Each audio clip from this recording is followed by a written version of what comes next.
Hello my dear friends, Nandini study point में आप सभी का स्वागत है।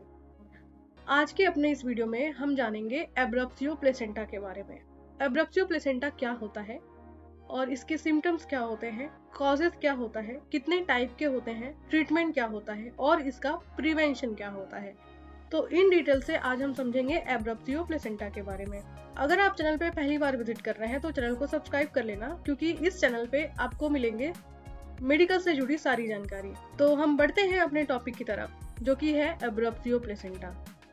एब्रप्सियो प्लेसेंटा एक सीरियस ऑब्स्ट्रक्टिव कंडीशन है जिसमें ड्यूरिंग प्रेगनेंसी यूट्रस से प्लेसेंटा का प्रीमेच्योर सेपरेशन हो जाता है। ये कंडीशन मदर और फीटस दोनों के लिए जानलेवा भी हो सकती है, इसीलिए इसे हम डेंजरस ऑब्स्ट्रक्टिव इमरजेंसी मानते हैं।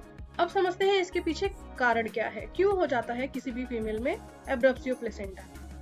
इसके कुछ पॉइंट्स हैं: हाइपरटेंशन, प्री इक्लेम्सिया या इक्लेम्सिया, एंड सेकंड है एब्डोमिनल ट्रॉमा। कभी भी अगर एब्डोमिनल ट्रॉमा हो जाए, यानी कि एक्सीडेंट हो जाए या फीमेल को सामने से कोई चोट लग जाए एब्डोमेन पे, तो वो एक रीजन होता है जिसकी वजह से एब्रप्सियो प्लेसेंटा देखा जा सकता है। थर्ड है प्रीवियस हिस्ट्री ऑफ एब्रप्सियो प्लेसेंटा। अगर किसी फीमेल का पहले से एक बार एब्रप्सियो प्लेसेंटा हो चुका है तो ये भी एक रिस्क होता है सेकंड प्रेगनेंसी में भी एब्रप्सियो प्लेसेंटा होने का।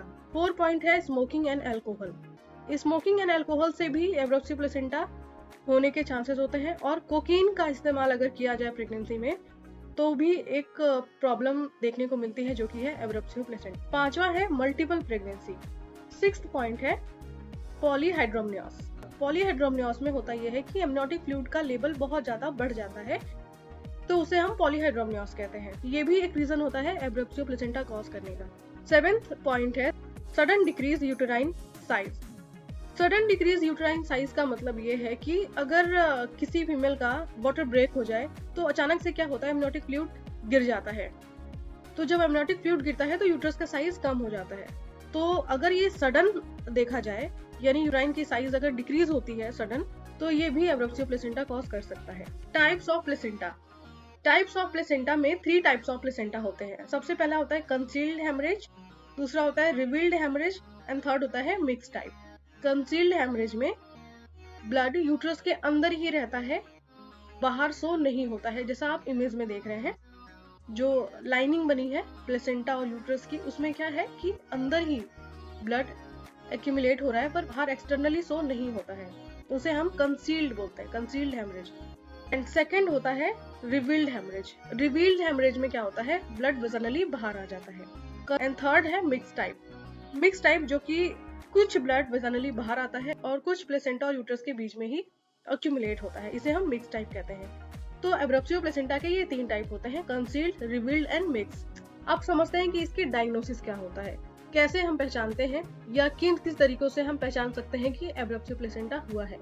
सबसे पहले है फिजिकल एग्जामिनेशन। फिजिकल एग्जामिनेशन करके हम पता कर सकते हैं। द सेकंड होता है अल्ट्रासाउंड। अल्ट्रासाउंड से भी पता लग सकता है कि एब्रप्सियो प्लेसेंटा हुआ या नहीं हुआ है।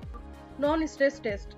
नॉन स्ट्रेस टेस्ट या फिर हम सीटीजी भी कहते हैं, टोकोकार्डियोग्राफी, जिसमें कि बच्चे की हार्ट रेट चेक की जाती है और यूट्रस का कॉन्ट्रैक्शन है या नहीं ये चेक किया जाता है।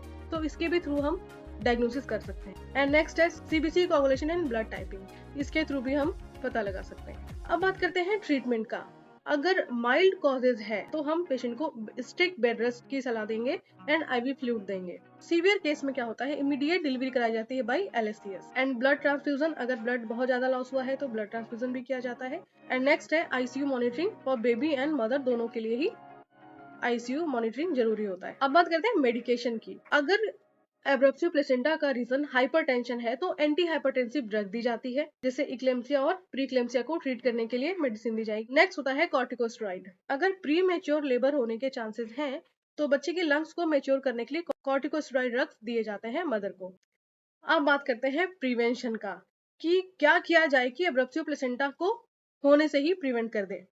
तो सबसे पहले है जैसे regular antenatal checkup. Antenatal checkup का मतलब है कि पूरे 9 मंथ जब जब डॉक्टर ने फॉलोअप लेने को कहा है तब तब पेशेंट को फॉलोअप के लिए जाना चाहिए, एंटीनेटल चेकअप कराना चाहिए। एंड नेक्स्ट है बीपी कंट्रोल। अगर बीपी का पता लगता है कि पेशेंट पीआईएच हो रही है, यानी प्रेगनेंसी इंड्यूस्ड हाइपरटेंशन पेशेंट को हो रहा है, तो उसे कंट्रोल करना चाहिए। नेक्स्ट है avoid alcohol and smoking and cocaine का यूज भी कम करना चाहिए।